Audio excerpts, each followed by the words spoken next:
bagi dua, tidak naik juga tekan sama-sama sikok bagi dua, sikok bagi dua, tidak naik juga tekan.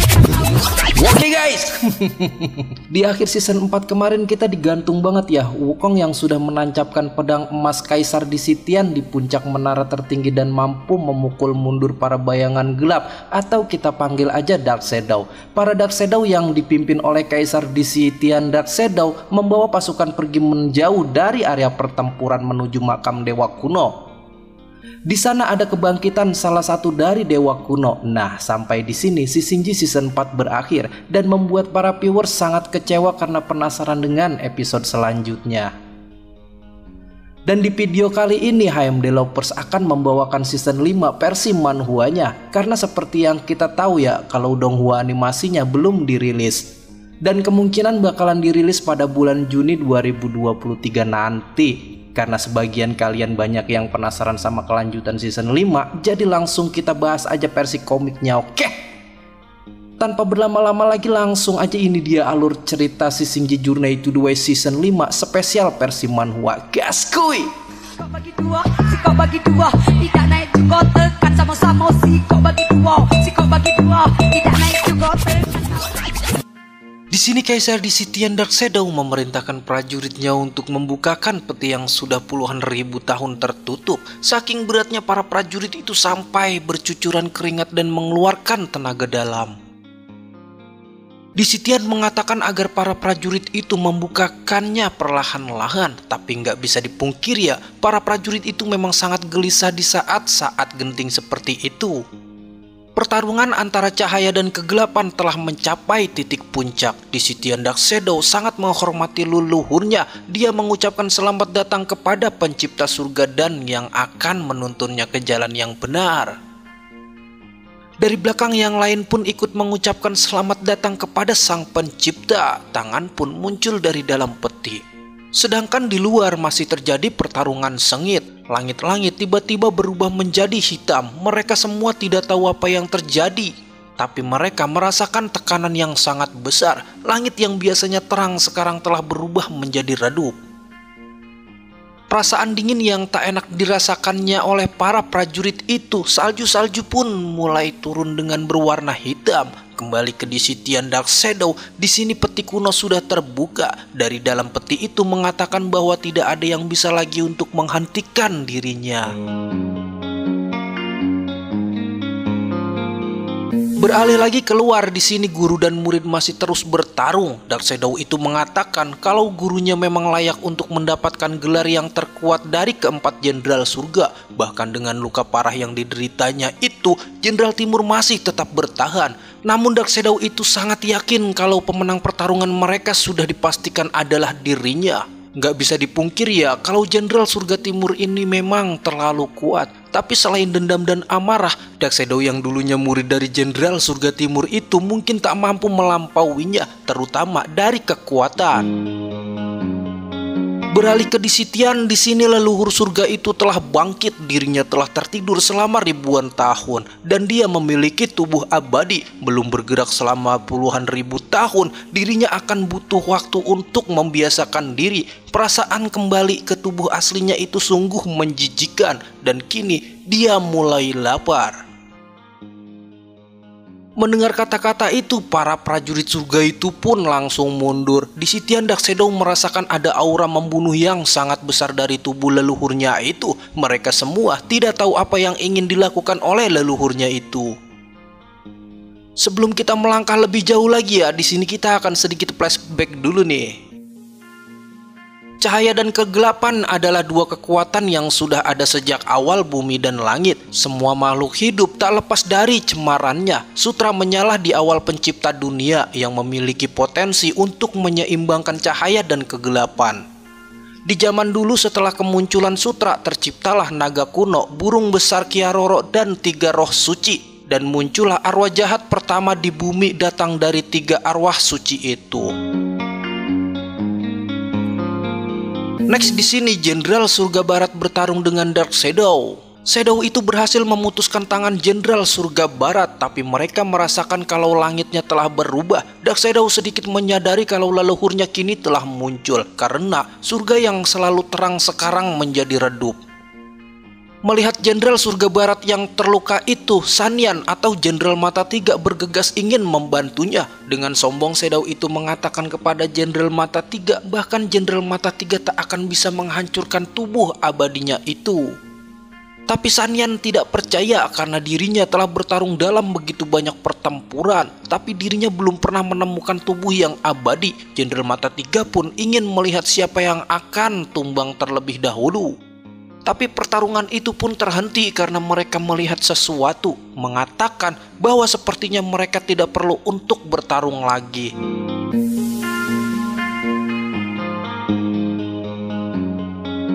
Di sisi lain, Sasin Guanyin masih terus bertarung dengan Dark Shadow lain. Dengan bangga Dark Shadow itu mengatakan bahwa lautan api pembalasannya itu tak ada akhirnya. Bahkan jika Guanyin punya ribuan tangan dan mata, Guanyin tak akan bisa melarikan diri dari cengkramannya.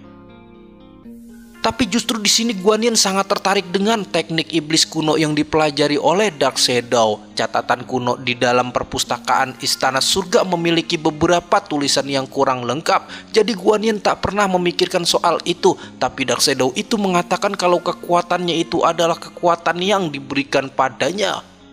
Bagi Guanyin itu tidak masalah, tapi hukum akan diberikannya setelah dirinya mengalahkan Dark Shadow. Guanyin akan membuat Dark Shadow itu pelan-pelan merenungi kejahatannya. Mendengar perkataan itu, bintang kekuatan pun sangat marah karena menurutnya Guanyin sudah tak bisa kabur lagi dari perangkapnya. Bintang kekuatan itu pun langsung menyerang Guanyin dengan jurus lautan apinya. Bintang kekuatan itu berharap Guanyin akan hancur tertusuk oleh durinya hingga membuat Guanyin jadi daging cincang. Bintang kekuatan itu sangat bangga karena pada akhirnya Guanyin yang sangat sombong itu tidak bisa mengalahkan dirinya. Tapi kebanggaan itu pun lenyap karena pedangnya tak pernah merasakan darahnya Guanyin, yang justru pedang-pedangnya itu malah kembali ke arahnya. Bintang kekuatan pun mengeluarkan jurus pedangnya lagi, yaitu Demonic God of Purgatory, yang artinya dia akan mengeluarkan lebih banyak api pada pedangnya. Muka bintang kekuatan tidak terlihat tenang. Bagaimana mungkin pedangnya tidak bisa membunuh Guanyin? Bukan hanya untuk membunuhnya, bahkan menyentuh Guanyin pun tidak bisa. Guanyin menjelaskan memanggil Dewa Iblis adalah teknik yang sangat kuno, tapi sayang sekali yang dipelajari oleh Dark Shadow itu hanyalah pengetahuan dasar. Dan yang lebih pentingnya lagi, kalau teknik kuno bukanlah teknik yang terbaik. Waktu terus berjalan, generasi dewa sudah jauh melewati generasi yang sebelumnya. Untuk menghancurkan jurus kuno itu, Guanyin bahkan tidak perlu mengangkat tangannya. Pedang-pedang itu telah kehilangan semua niat untuk melukai Guanyin. Di sini Guanyin turun dan menginjakan kakinya di tanah. Guanyin tidak menyukai lautan api pembalasan itu. Guanyin pun memerintahkan api itu untuk enyah dari hadapannya.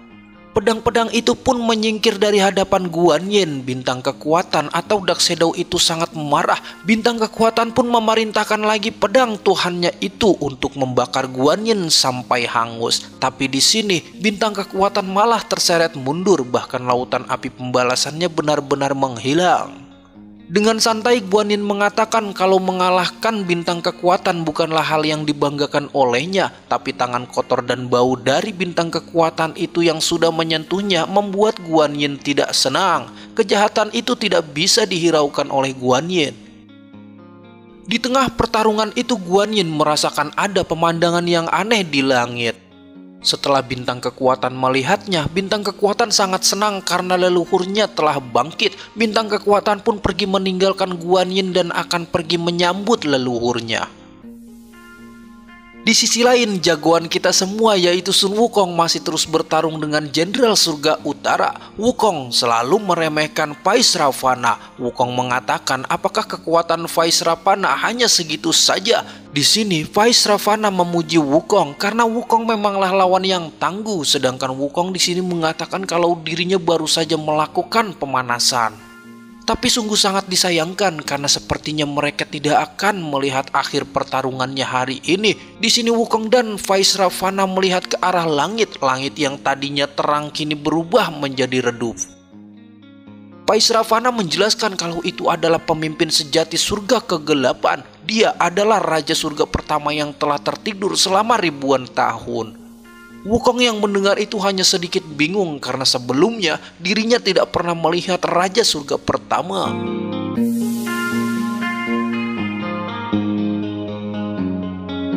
Beralih ke hutan horor di sini, Yihu berhasil menangkap binatang buruannya. Yihu sangat senang karena tanpa kedua bucin itu hidupnya jadi lebih mudah. Yihu juga tidak tahu apakah mereka berdua sudah mati atau belum. Tapi yang pasti menurutnya itu tidak penting karena dirinya kini menjadi raja hutan. Dirinya punya banyak sekali makanan di hutannya itu. Oh ya, buat kalian yang bertanya kenapa kita dibawa ke hutan horor tapi bukan tentang Tang Sanzang, padahal kan rombongannya Tang Sanzang lagi di hutan horor terjebak ya. Terus mereka lagi terjebak sama siluman dari neraka. Nah, kalau kalian nggak tahu, kalian harus nonton video sebelumnya ya, yang si Singji season 5 spesial itu kemarin udah saya tamatin durasinya 1 jam lebih. Jadi kalian maraton aja dulu biar lanjut ke cerita sekarang jadi paham, oke? Next, binatang yang telah dimangsanya itu adalah binatang kesukaannya. Yehu pun memakan binatang itu, tapi dia merasakan ada yang tidak beres. Jelas-jelas binatang itu adalah daging kesukaannya, tapi dia merasakan kalau rasanya itu tidak enak. Sekali lagi dia mencicipi darah binatang itu dan dia pun langsung muntah karena tak sanggup menahan rasanya yang gak enak itu. Kini Yihu hanya bisa terbaring lemas. Dia merasa kalau dunia sudah berakhir karena setiap kali dirinya makan daging rasanya seperti mau muntah. Yihu benar-benar tidak tahu mengapa itu bisa terjadi. Sekilas dia mengingat kejadian terakhir kalinya saat dirinya hampir mati. Yihu mendapatkan seteguk darah dari darah Xiaoyu. Mungkin saja karena dirinya setelah meminum darah gadis naga itu, jadi dia tidak bisa memakan binatang-binatang lagi. Beralih ke Xiaoyu, di sini sedang diinterogasi oleh para kesatria batu. Tatapan para kesatria batu itu benar-benar membuat Xiaoyu menjadi jengkel. Di sini gubernur batu itu atau Budong ya akan memanggil gadis naga itu Xiaoyu seperti yang lain memanggilnya. Seperti yang Xiaoyu tahu, jalur iblis adalah tempat di mana banyak iblis berkumpul dan berkembang biak. Namun di sana juga banyak terdapat arwah yang tak berdosa dan baik hati, dan mereka adalah pasukan batu kuno, salah satu pertahanan dari para arwah jahat. Di sini Budong menanyakan bagaimana Xiaoyu bersama arwah jahat. Sebelum menjawab pertanyaan itu, Xiaoyu menanyakan apakah gubernur batu itu pernah mendengar soal sutra. Xiaoyu menjelaskan bahwa sutra itu adalah dirinya. Saat ini dirinya dalam perjalanan ke barat untuk mengembalikan keseimbangan pada cahaya dan kegelapan demi mencegah kehancuran kehidupan. Arwah jahat yang mereka para pasukan batu sebut itu bertanggung jawab untuk melindungi dirinya. Mendengar perkataan Xiaoyu, para pasukan batu itu pun terkejut. Bahkan mereka tidak percaya dengan kata-kata Xiaoyu. Budong terus menginterogasi Xiaoyu dan meneruskan kata-kata Xiaoyu. Budong menanyakan lalu kenapa sutra memiliki wujud naga. Xiaoyu mengatakan jika para pasukan batu itu memiliki dendam pada arwah jahat, maka itu akan lebih banyak lagi alasan bagi mereka untuk membantu dirinya. Di sini, Xiaoyu meminta para batu itu sebaiknya untuk mendengarkan dirinya dan menjaganya melalui semua kesulitan dan bahaya dalam perjalanannya ke barat.